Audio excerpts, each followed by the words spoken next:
السلام علیکم میرے پیارے محترم عزیز، دین کے دیوانے چینل پر آپ سبھی کا خوش آمدید۔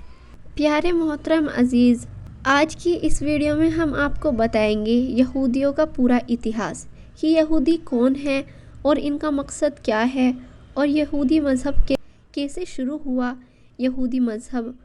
آخر مسلمانوں سے چاہتا کیا ہے، اور ان یہودیوں نے اپنے سینے میں کون سا راز چھپایا ہوا ہے، اور یہودی کون سی پرانی نشانیوں کو آج تک ڈھونڈتے رہتے ہیں۔ ان سب سوالوں کا جواب آپ کو اس ویڈیو میں دینے کی کوشش کریں گے،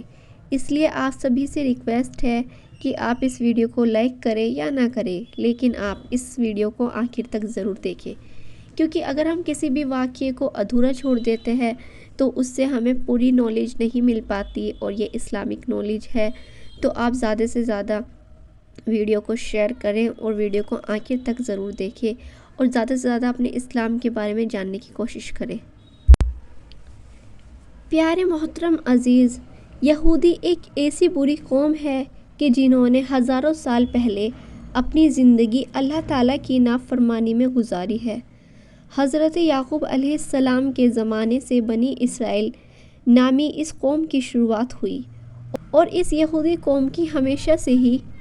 جھگڑا فساد کرنے کی عادت رہی ہے۔ اللہ تعالیٰ نے بھی اس پر بہت بار لعنت کی ہے کی پوری کہانی قرآن پاک میں بتائی گئی ہے، جس کے بعد اس قوم کو حکومت کے پد سے ہٹا دیا گیا، اور پھر اس کی جگہ حکومت کا پد مسلمانوں کو سونپ دیا گیا۔ دنیا بھر کی قوموں میں یہودی ایک ایسی قوم ہے جس کو اللہ تعالیٰ نے سب سے بڑا مجرم ٹھہرایا ہے۔ قرآن شریف کی غور سے سمجھنے پر یہودیوں کا جو جرم کھل کر سامنے آتا ہے، آج آپ کو اس ویڈیو میں خود بخود معلوم پڑ جائے گا۔ پیارے محترم عزیز، یہ قوم ہمیشہ وعدے کے خلاف کام کرتی ہے۔ آخرکار دور پہاڑ کو اٹھا کر ان کے سروں پر لٹکایا گیا، لیکن اس کے باوجود بھی ان کے وعدہ توڑنے کا سلسلہ چلتا رہا، اور یہ لوگ قرآن کی آیاتوں کو بیچ کر اپنے گانے بجانے کا شوق پورا کرتے تھے، دوسروں کو نیکی کرنے کو کہتے تھے لیکن خود نہیں کرتے تھے۔ اور میرے پیارے محترم عزیز، ان کو فرعون کے ظلم سے بچانے کے بعد اور سمندر میں راستہ بنانے کے باوجود بھی یہ لوگ اللہ تعالیٰ کی نافرمانی کرتے رہے،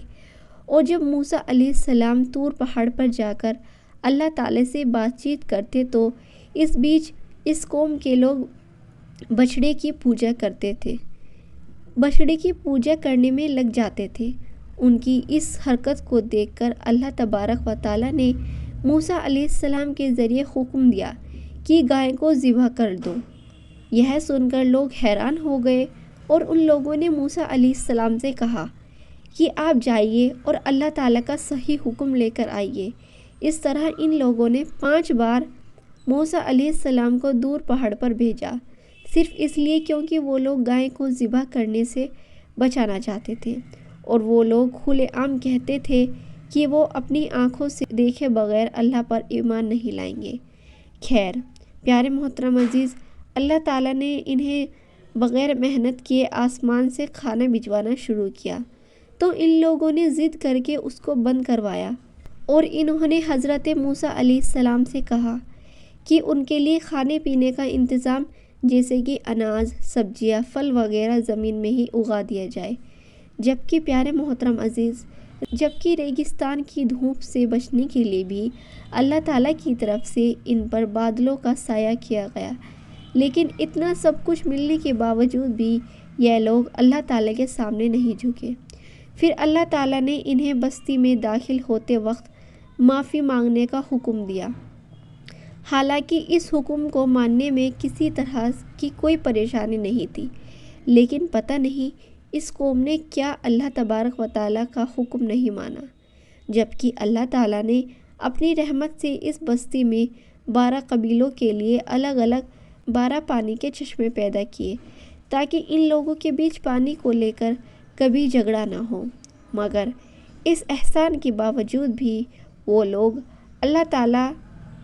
کے تمام نبیوں کی برائیاں کرتے رہے، آسمان سے بھیجے گئے پیغمبروں کو قتل کرنے اور انہیں پھانسی پر لٹکانے سے بھی باز نہیں آتے تھے، اور انہوں نے ہی حضرت عیسیٰ علیہ السلام کو قتل کروانے کی سازش کی تھی، اور حضرت عیسیٰ علیہ السلام کو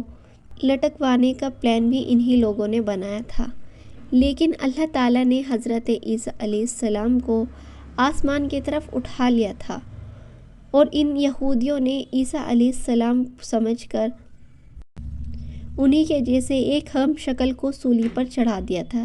یہ کہتے تھے کہ پیغمبر صرف بنی اسرائیل کے لوگوں میں سے ہی ہو سکتا ہے۔ اسماعیل کے پیغمبر حضرت محمد صلی اللہ تعالیٰ علیہ وسلم پر ایمان نہیں لائے، اور حضرت جبریل علیہ السلام کو ایک نمبر کا دشمن مانتے تھے،